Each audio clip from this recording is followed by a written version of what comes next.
lions and tigers and bears. And hippos. Oh my. We are So many more.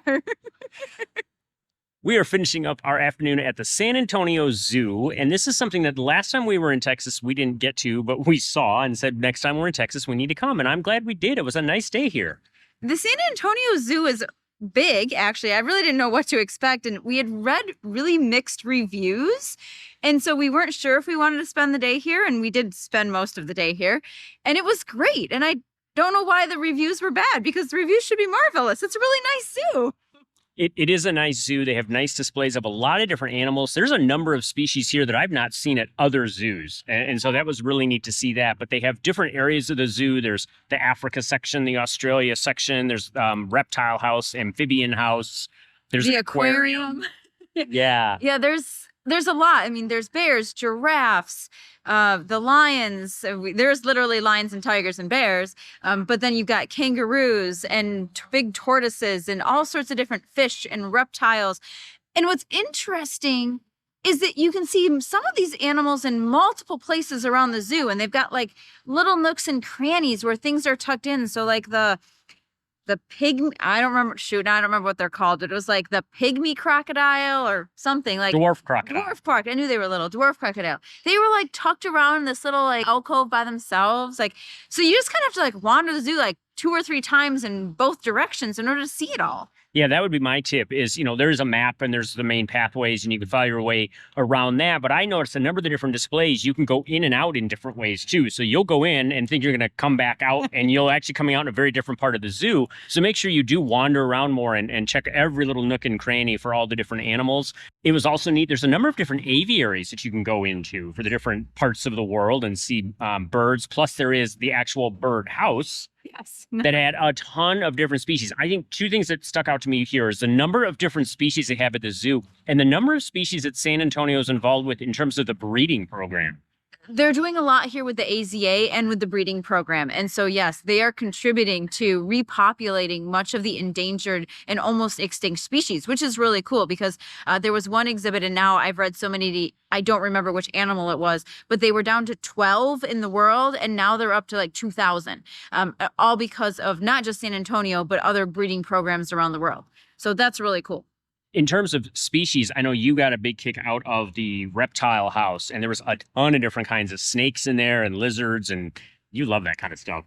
I really do like the reptiles and the snakes, especially even though I do like snakes in real life, I do like seeing the ones that are venomous that I wouldn't want to encounter in real life, but some of them are really, just really, really pretty. There was this green, I don't remember now, viper of some kind, and he was gorgeous and he was up and moving around and just his vibrant green was amazing. But wouldn't want to meet him in the wild for sure because one of the top venomous snakes in the world. I don't know the history on this zoo, but I can tell you from the plaques that are in and around the exhibits, some of them date back to like 1920s, 1930s. Some of them were Works Progress Administration's buildings. Some of them were just donations. And so it's really interesting to see how they've upgraded and reused some of the enclosures that probably weren't super friendly at some time because they were just cement moats, but they've been able to repurpose them and bring in other species now to use those that are more in line with the AZA accreditation and what's appropriate now for animal enclosures. So, bringing in more organic materials and that nature. But you can tell that this zoo is really old and it has some really cool original, like, bear houses and other enclosures like for the lions and stuff. I just really like that. You talk about modernizing the old enclosures. They also have a number of unique displays here that are really interesting, I think, because there's one, I think it's got lemurs. There's one for a jaguar where the bridges and netting and everything actually go up and over the sidewalk that you're walking on. And like the jaguar has a whole area. He can walk around above these birds and waterfalls. And then he has a bridge he can cross over and come down into an enclosure right by the glass so you can see him. And we got to see him do that. That was really cool to be able to see that. And I like that kind of style of a display at a zoo. Yeah, and the lemur as well. It kind of right at the entrance as you walk in. It's sort of like it makes a big square, but he can walk all the way around in the netting, and or all of the, not he or she or all of them can. So we got to see a few times them kind of walking around in that netting and overlooking everybody down below. But yeah, that was really neat. And I mean, like I said, the old aquarium and the reptile house. I mean, those are almost, I think, I'm assuming original because I think they're 1928. I saw on the sign. So yeah, it's a really nice zoo. When you visit the San Antonio Zoo, admission price depends on a lot of different things. There's a number of different tickets, whether you're a resident, a non-resident, where you're here on a specific day, or if you buy one that's good for any day. You can get a membership that's actually can be a pretty good deal because it's reciprocal with other AZA zoos and aquariums that gets you a discount if you visit others. So that's something cool. And no matter whether you're here in person or you're buying it online ahead of time, you're buying online. They have gone 100% digital. So even if you show up at the gate here, you have to scan a QR code and pay for everything through your mobile phone. One thing to keep in mind too is if you've got the kids, there's other activities within the zoo once you've gotten your admission. So, if you've got little kids that might want to ride the carousel or feed the birds or pet the kangaroos, like those are all extra little charges on top of it, in addition to the popcorn and the pop and the candy cotton candy, the stuff I don't like, whatever that word is. That's why you can't remember what it's called. Exactly. But it's like anything, right? There's all the extras, but specifically calling out some of those specific animal encounter extra prices, just keeping that in mind. But again, it's all on the website as far as buying your ticket, and then have some extra cash or your credit card on hand as you go through the zoo if you want to add on those other fun things. Or in case someone you're with wants to buy a plastic molded hippo. It's my souvenir, and it's probably the cheapest souvenir I could buy here. It even says San Antonio Zoo right on it. Yeah, and it was like, what, $5? Right. Right? So there you go.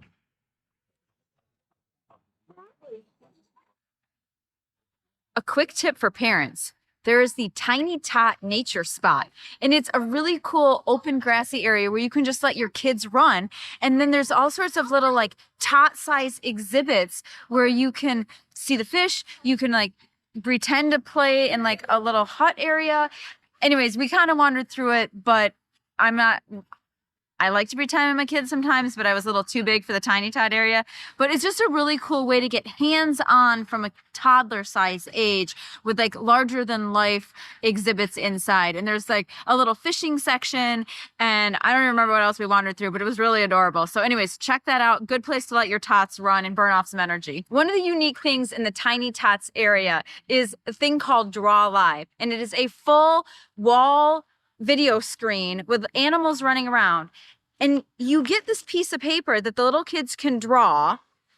So it starts blank, and there's 4 different animals to choose from. You draw and color in all pretty colors, and then you put it under this little video screen projector, and it imports it into the video. And your animal shows up on the screen with all the other animals running around.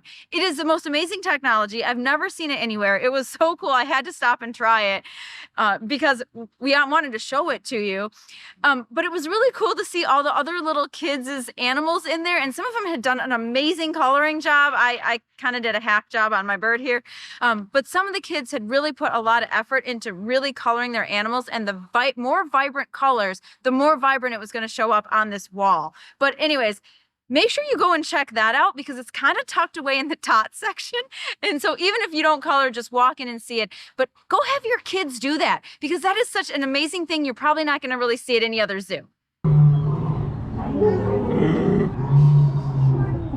All in all, I'm really glad we made it out here this time. It's a really nice zoo, and it could be a really good day for families or couples. And if you get a chance, you're in the San Antonio area, I would check out the San Antonio Zoo. In the meantime, keep on trekking. And we'll see you out there.